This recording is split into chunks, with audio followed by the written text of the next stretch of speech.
Hi everyone, welcome back to the channel. I'm Ganyan, thank you for stopping by. Today I'm gonna be talking about Modern Warfare 2 and the state of live service games in general. I've seen a lot of complaining done lately in regards to Modern Warfare 2 specifically, but also live games in general.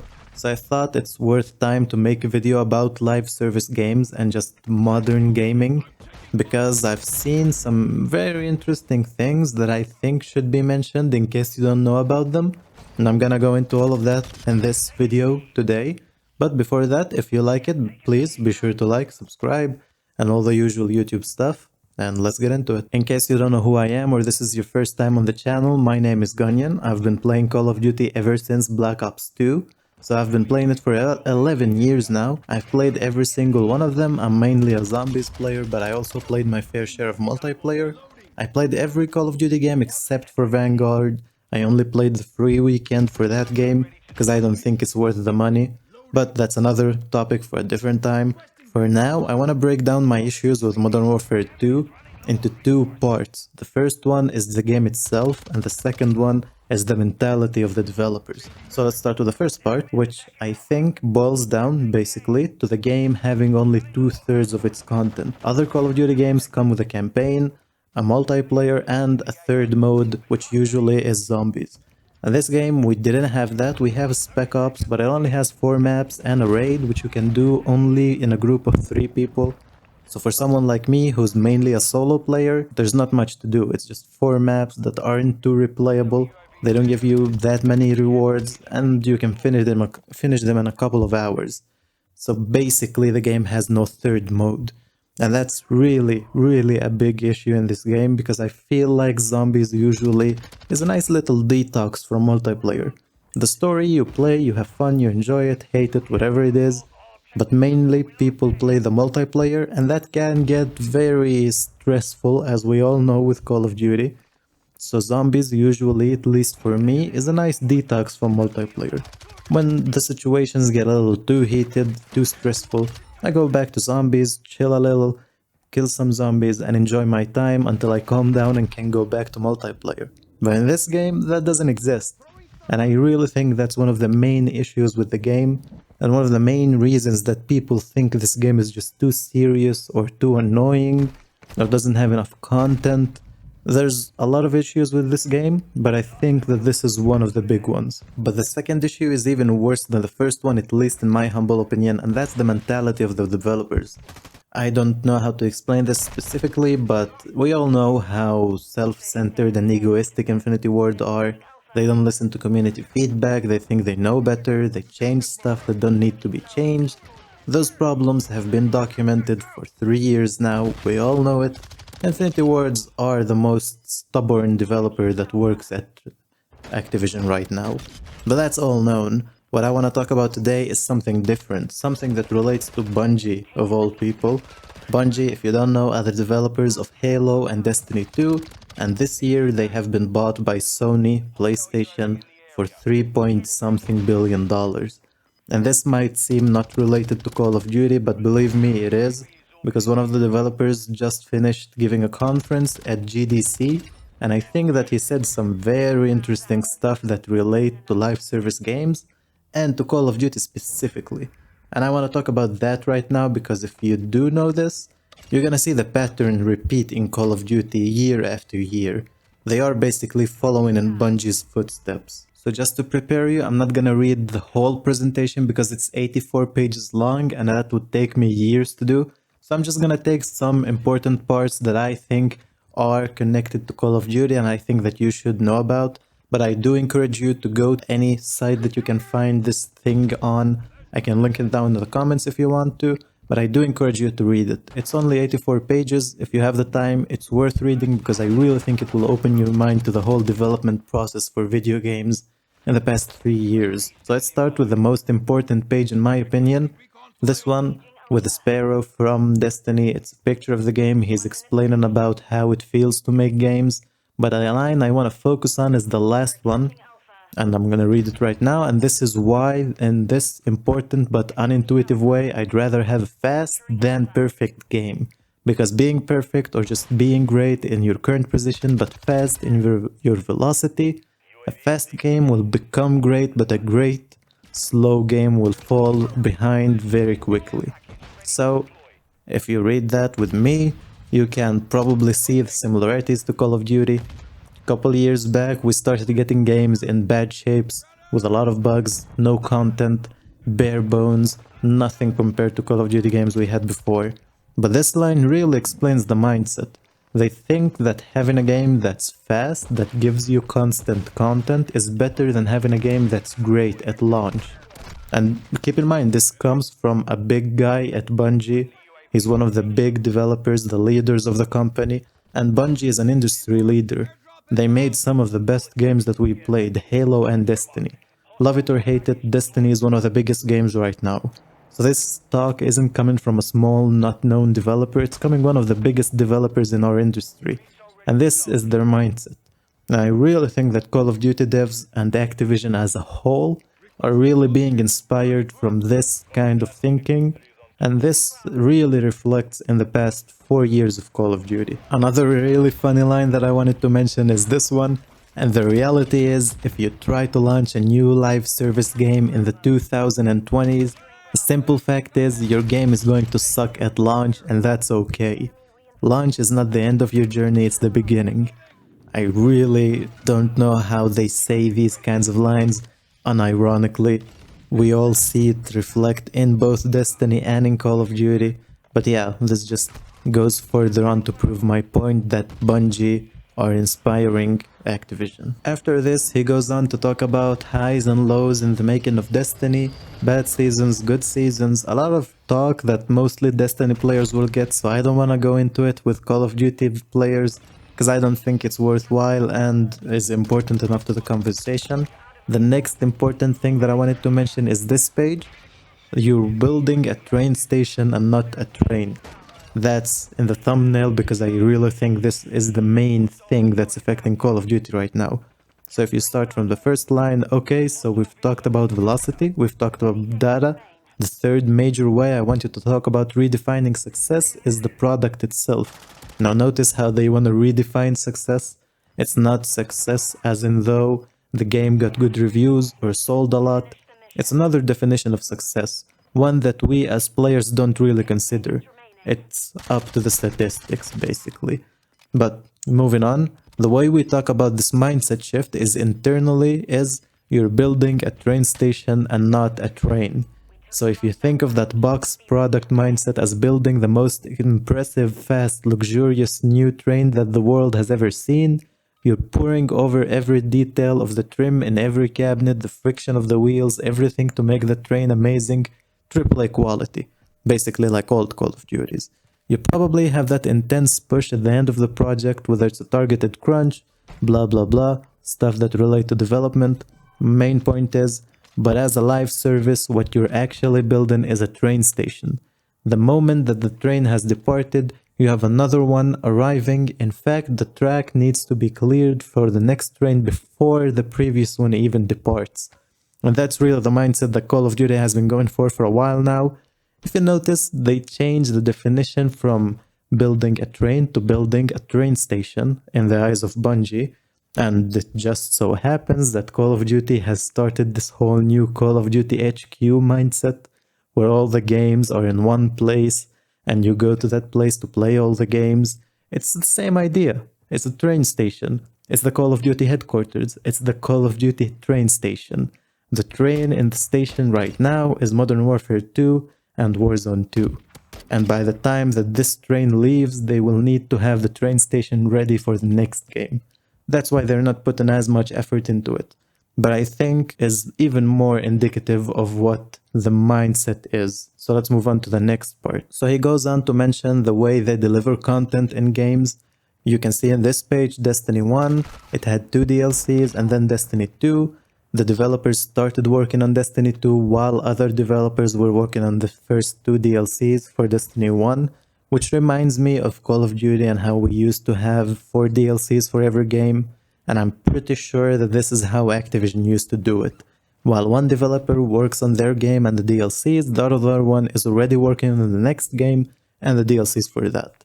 You can see in the next page, he starts to show the change that they made in the past couple of years, where Beyond Light is the big new release. Basically, it's like a new Call of Duty game. The Witch Queen is the second one and Lightfall is the third one, and meanwhile they are working on other seasons. Every big release has 4 seasons connected to it, which is basically the same idea as Call of Duty. Just imagine that Beyond Light is Modern Warfare 2019, the 4 seasons under it are seasons for Modern Warfare, Witch Queen is Cold War with its 4 seasons, Lightfall is Vanguard with its 4 seasons, and the final shape is Modern Warfare 2.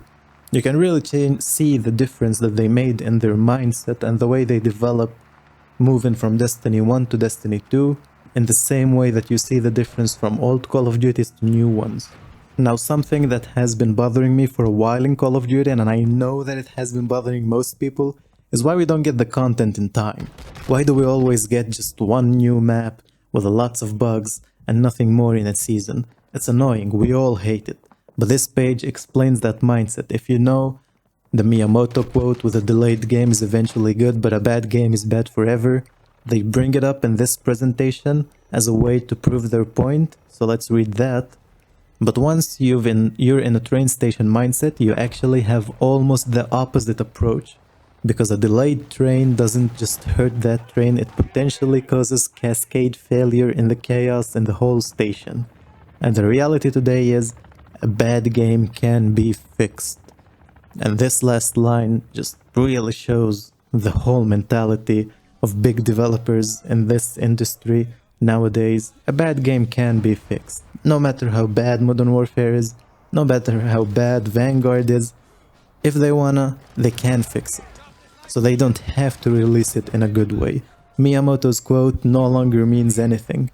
You release a game in a bad state, work on it, improve it, and that's how you build a train station. Going back to the point of why we only have 1 or 2 multiplayer maps with each season, this page really explains it.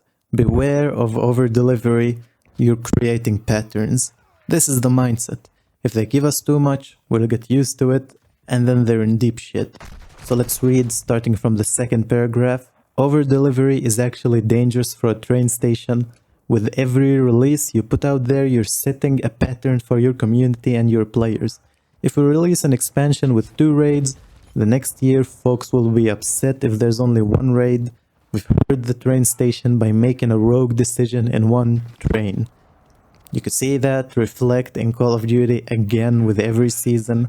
They used to give us 5 maps in 1 season, but seems like they couldn't keep up that quality, so they had to lower it down, not over-deliver, under-deliver, give us the 1-2 maps so that we are not disappointed when they cannot give us more.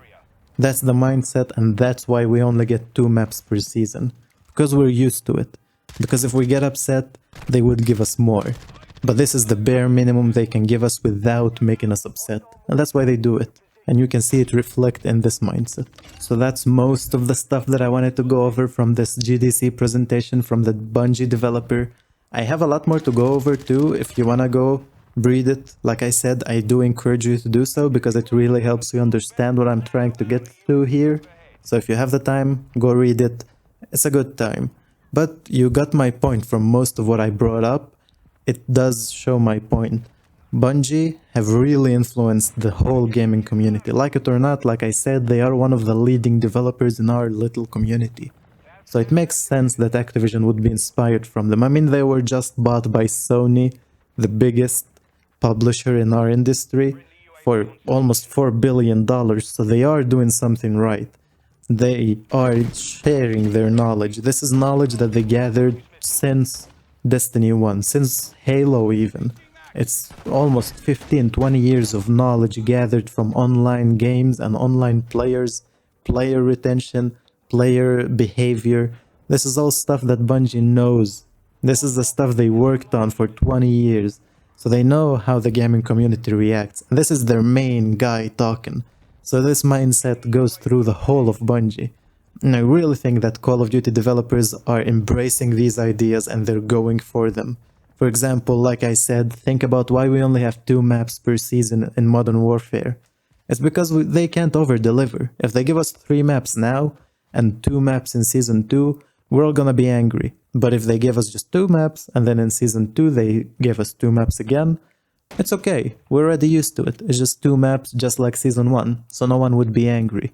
Over-delivery is a curse on these developers, and they don't want to do it because it affects their views and their whole community view in a bad way. And I do sympathize with them because I know that gaming developers development isn't that easy, so I do understand why they do this, but still, it doesn't make it any better than it is. It's scummy. It's building the false hope that the game will improve in the future, but it won't. It's under-delivered. That's what they do. If they give us too much, we will have too much and we will expect too much. So under-delivering is the solution. And that's why we have so little things in Call of Duty nowadays. That's why we don't have enough maps, enough guns, enough just progression systems. If they give us progression systems that we won't have in the future, it's gonna be bad for them in the future. So they just don't give it to us now, and that way they save the trouble for themselves and for everyone else. But the good part is that there is a silver lining in this situation. And it's us, the players. It's the message I've been trying to preach for years now. We control the market. We buy the games, we buy the bundles, we play it. If they see less people playing, they will be forced to give us more. Problem is that they give us less and people buy the bundles. People buy all the stupid skins, the Call of Duty League skins, all the crossover skins. Skins that cost half as much as the game does. For one character. Camos that only apply to one gun and not all of them, like they used to back in Black Ops 2. People buy it. If people didn't buy it, they wouldn't sell it. It's simple, it's marketing, it's how it goes. Just like anything else, Call of Duty, gaming is a business. If the people aren't buying it, the developers wouldn't be selling it. Problem is that we are buying. Me personally, I haven't bought anything from the store in Call of Duty since basically it released, since Modern Warfare 2019. I will never support bundles that cost half as much as the game does. You can spend your money however you want, I'm not saying anything about that, but if you do hate the state of Call of Duty right now, I would advise you not to spend your money on the bundles, and maybe on the game itself. So that's what I wanted to talk about today, the two main problems with Modern Warfare 2. It has 1/3 missing, which is really unbelievable, and the mindset of the developers. Infinity Ward are already stubborn enough. They are already one of the most stubborn developers that I know in the gaming community. And on top of that, they are developing in accordance to Bungie's philosophy. Giving us less, expecting less, and giving them more money. But the problem is that the game itself is fun. That's what I'm making this video. Modern Warfare 2 is good. It's a fun game. Multiplayer wise, we have enough. We have more than we had in past years. It runs better, it looks better, it feels better, it has more content in it than any other game we had in Call of Duty. But we're not getting updates because they don't want to over-deliver to us. They don't want to give us too much so that we don't complain in the future. And when they have no reason to, why would they? That's the thing, if I was in their situation, I wouldn't give players this content either. Why would I give you 2 maps if I know you're gonna be paying me the same amount for 1 map?